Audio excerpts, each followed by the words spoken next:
उत्तर प्रदेश के आशियाना में लखनऊ में हुए मानवेंद्र हत्याकांड ने पूरे देश की रूह कपाकर रख दी।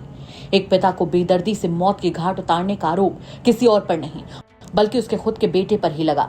वहीं बीते दिनों के साथ घटना को लेकर रोज नए और चौंकाने वाले खुलासे हो रहे हैं। इस बीच आपको बताते हैं कि पिता की हत्या के आरोप में जेल में बंद अक्षत की जेल में पहली रात कैसे कटी।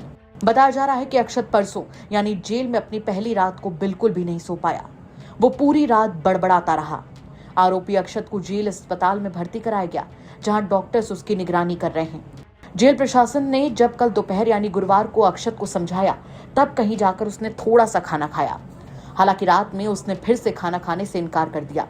बताया जा रहा है कि आरोपी अक्षत पूरी रात दीवार के सहारे बैठा रहा, कुछ सोचता रहा। गुमसुम सा वो अपनी दुनिया में खोया था। जब उससे घटना को लेकर सवाल किया गया तो उसने बताया कि पहले उसे उसके पापा यानी मानवेंद्र ने पीटा था, जिसके बाद उसने उन्हें गोली मार दी थी। आरोपी की निगरानी में 2 लोगों को लगाया गया है और उसकी हरकतों पर भी पूरी नजर रखी जा रही है। उसकी काउंसलिंग की जा रही है।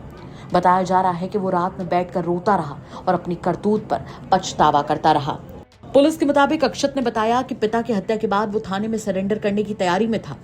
पहले उसने सोचा था कि वो पुलिस को फोन करेगा या फिर आशियाना थाने में सरेंडर करेगा। हालांकि एक करीबी के फोन पर उसने अपना इरादा बदल दिया था। अक्षत की कॉल डिटेल्स की पड़ताल की जा रही है ताकि अगर इस केस में किसी और की भी भूमिका है तो उस पर भी एक्शन लिया जा सके। माना जा रहा है कि उसी करीबी के कहने पर गुमशुदगी दर्ज कराने और शव को ठिकाने लगाने की साजिश रची गई थी। पुलिस अब उस करीबी के बारे में भी सबूत इकट्ठा करने में जुट गई है। आपको बता दें कि पुलिस परिवार के लोगों की भी कॉल डिटेल्स खंगाल रही है। बताया जा रहा है कि मानवेंद्र और अक्षत की सीडीआर से कई राज सामने आएंगे। मानवेंद्र किन लोगों से बात करते थे, इसके बारे में भी पुलिस पता लगाएगी।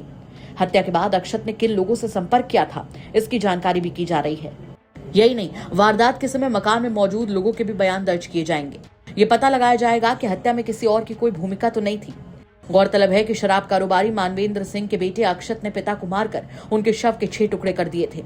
चूंकि ड्रम में पूरा शव वो नहीं रख पा रहा था, इसके लिए उसने अलग अलग टुकड़ों में उन्हें फेंका था। उसने ड्रम समेत धड़ को सदरौना नहर में फेंकने की योजना बनाई थी, लेकिन ड्रम कार में नहीं रखा जा सका।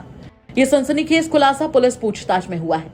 पुलिस ने मानवेंद्र के घर से एक राइफल, 3 खोखा कारतूस, एक जिंदा कारतूस की पेटी, सादा सूती कपड़ा जिस पर खून के धब्बे लगे थे, आरी, नीला ड्रम, 2 चाकू, एक रजाई खून लगी हुई, एक कालीन, 2 चादर, एक पोटली कपड़े और बुलेट का टुकड़ा बरामद कर लिया है।